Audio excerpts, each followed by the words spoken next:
बिस्मिल्लाहिर्रहमानिर्रहीम। अस्सलाम वालेकुम वरहमतुल्लाहि वबरकातुहू।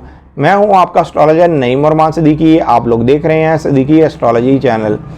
आज मैं आप लोगों से बात करने जा रहा हूं कि चांद ग्रहण कौन सी डेट पर लग रहा है, कौन से दर्जे पर लग रहा है और कौन से बुर्ज पर इसका क्या असर होगा।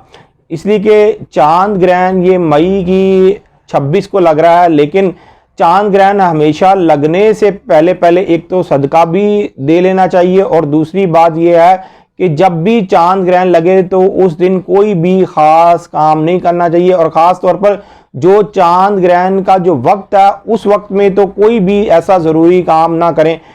वो फीमेल्स जो अमीर से हैं वो भी अपनी एहतियात करें और चांद ग्रहण लगने से पहले वो सदका भी निकाल दें। इस चांद ग्रहण के अंदर अगर हो सके तो ऑयल का सदका दें। आधा किलो से ज़्यादा ऑयल का आप सदका निकालें, चाहे आपका बुर्ज कोई सा भी है। लेकिन चांद ग्रहण ये सजिटेरियस के अंदर लग रहा है और ये सजिटेरियस वालों को जो 5 दर्जे 26 दकीका की पैदाइश है उन लोगों को ज़्यादा मुतासिर करेगा। लेकिन मैं यहाँ पर आप सब लोगों को बताऊँगा कि ये आपके जायचे के हिसाब से ये किस घर में लग रहा है। अगर आप उस दर्जे की पैदाइश है तो फिर तो आपको मुतासिर करेगा। अगर आप उस दर्जे की पैदाइश नहीं, अगर आपका घर उस दर्जे से स्टार्ट नहीं हो रहा तो फिर ये चांद ग्रहण आपको उस तरह मुतासिर करके नहीं जाएगा। सबसे पहले जिन लोगों ने अभी तक मेरे चैनल को सब्सक्राइब नहीं किया उन लोगों से गुजारिश है चैनल को सब्सक्राइब कर लें, साथ ही बेल आइकन को पुश कर दें ताकि मेरी आने वाली हर वीडियो आप तक आसानी से पहुंच सके। वीडियो को शेयर, लाइक, कमेंट लाजमी करें ताकि हमारी टीम की हौसला अफजाई हो सके। चांद ग्रहण एरीज वालों के 9th हाउस में लग रहा है। 9th हाउस कानूनी मामलात का, ये बैरून मुल्क ट्रैवल का घर है और आला तलीम का ये घर है।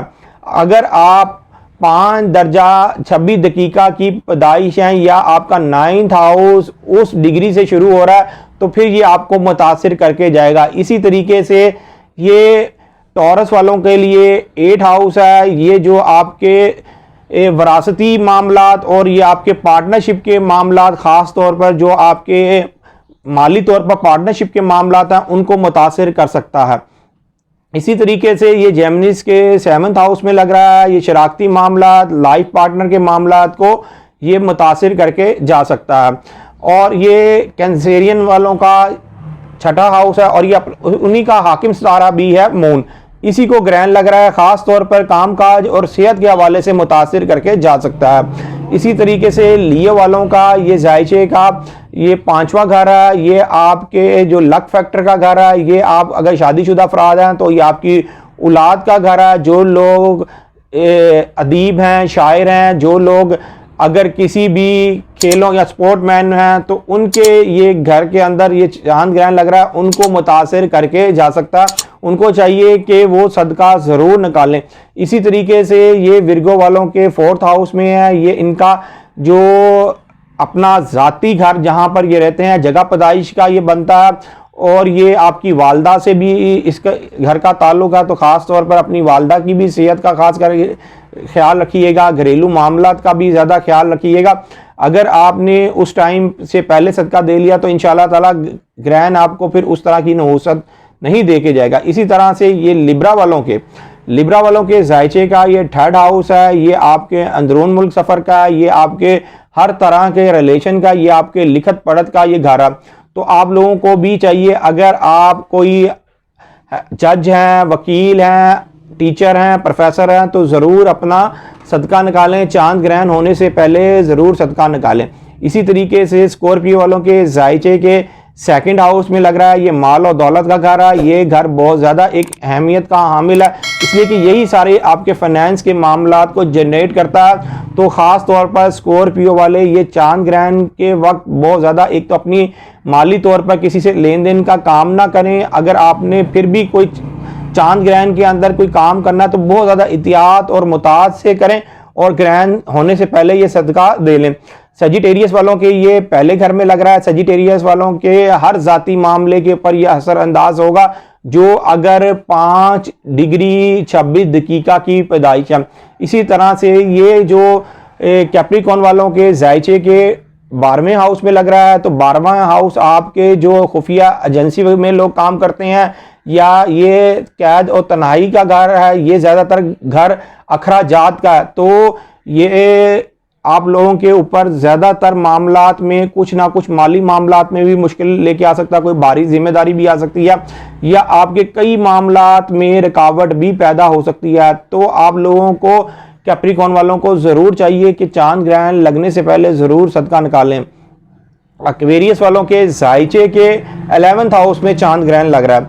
जायचे के 11th हाउस में चांद ग्रहण लगने की वजह से आपकी उम्मीद और ख्वाहिशात और ये आपकी सेहत को भी मुतासिर करके जा सकता है। ये आपके जायचे के 6ठे घर का हाकिम सितारा है, तो ये ग्रहण जो लग रहा है आपके 11th हाउस में लग रहा है, तो ज़्यादातर ये आपके कामकाज, सेहत के मामलात में भी आप लोगों को मुतासिर करके जा सकता है। आपके लिए कोई ऐसी जो उम्मीद और ख्वाहिश जो आपने लगाई हुई थी शायद वो उस तरीके से पूरी ना हो, तो ग्रहण आपके ऊपर असर अंदाज हो सकता है। अगर आप कोई 5 डिग्री 26 दकीका की पैदाइश है या उधर से आपका घर स्टार्ट हो रहा है 11, तो आपको फिर मुतासिर करके जा सकता है।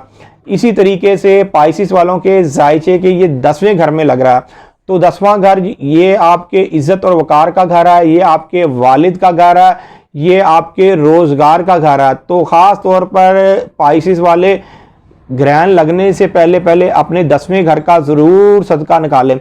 अब मैं आपको बताऊंगा कि ग्रहण के अंदर आप लोग कौन सा ऐसा ख़ास अमल कर सकते हैं जिसकी वजह से अगर आप अपने घर में रहते हुए किसी भी वजह से डरते हैं या आपके घर के अंदर चोरी डकैती का ख़तरा रहता है, तो आप ज़रूर इस चांद ग्रहण के अंदर शीशे की एक तख्ती लें, चाहे एक ले लें चाहे 5 ले लें। आप एक ही टाइम में 5 तख्तियाँ भी लिख सकते हैं, एक भी लिख सकते हैं, अपने लिए भी लिख सकते हैं, किसी को भी लिख के दे सकते हैं। बहुत ही सादा सा अमल है, ये आपकी स्क्रीन के नीचे लिखा हुआ आ रहा है। आपने ये जब ग्रहण का टाइम शुरू होगा उस वक़्त ये आपने लिख लेनी है, और उसके बाद ये चाहे आप घर की दीवार के ऊपर लगा लें, चाहे अपने कमरे में रख लें, चाहे आप अपने पास भी रख सकते हैं अगर आपको चोरी डकैती का हमेशा खतरा रहता है। चांद ग्रहण जो ये लगेगा ये 26 मई 2021 को ये बुध वाला दिन होगा और 2:44 ये PM का टाइम होगा जिस वक़्त ये लगना शुरू होगा चांद ग्रहण। तो इससे भी आपने 6 घंटे पहले और 6 घंटे बाद, मतलब कि टोटल वैसे तो 24 घंटे का दुरानिया लिया जाता है जायचे के हिसाब से कि कोई भी ऐसा ज़रूरी काम ना करें। अलबत्ता ये जो चांद ग्रहण लगेगा ये लगेगा 2:44 PM का टाइम होगा, दोपहर का टाइम होगा जिस वक्त ये चांद ग्रहण मुकम्मल होगा। 4:15 पर ये चांद ग्रहण मुकम्मल हो जाएगा, और जब ये चांद ग्रहण ख़त्म होगा ये ख़त्म होगा 5:50 ये भी PM का टाइम होगा जिस वक़्त चांद ग्रहण ख़त्म हो जाएगा। लेकिन फिर भी मैं आपको एक अपनी राय ये ज़रूर दूंगा, मेरा 21 साला मुशाहिदा है कि चांद ग्रहण ख़त्म होने के बाद भी उसके चंद घंटे असर रहते हैं। तो ख़ास तौर पर जिस वक़्त ये चांद ग्रहण लगना शुरू हो, ये लगेगा जब 2:44 पर, तो इससे आप 12 घंटे का टाइम ज़रूर नोट करें जिसके अंदर आपने कोई भी ज़रूरी काम नहीं करने। हाँ, सिर्फ वो फीमेल जो हामला है वो सिर्फ ग्रहण के जो मखसूस एक वक्त है उसके अंदर अपनी एहतियात बरतें। 2:44 से लेके 5:50 तक PM का टाइम है, उस वक्त तक आप ज़रूर अपनी एहतियात बरतें। और जो पाकिस्तान से बाहर हैं वो भी आप नोट कर लें कि ग्रहण किस वक्त ये शुरू होगा। वैसे तो ग्रहण आप लोगों को उस तरह भी पता चल जाएगा हर एक को कि आपके मुल्क के हिसाब से ये कितने बजे ग्रहण का टाइम शुरू हो रहा है। अगर फिर भी किसी को मेरी कोई रहनुमाई चाहिए तो ये मेरा सेल नंबर लिखा हुआ, आप इस पर रब्ता करके मेरे से रहनुमाई ले सकते हैं। इंशाअल्लाह ताला मैं आपकी भरपूर मदद करूंगा। उम्मीद ये करता हूं मेरी ये वीडियो आप लोगों को बहुत पसंद आई होगी। मेरी इस वीडियो को शेयर, लाइक, कमेंट और मेरे चैनल को सब्सक्राइब करना ना भूलिएगा, और ख़ास तौर पर अपनी खुसूसी दुआओं में मुझे याद रखिएगा। अल्लाह हाफिज़।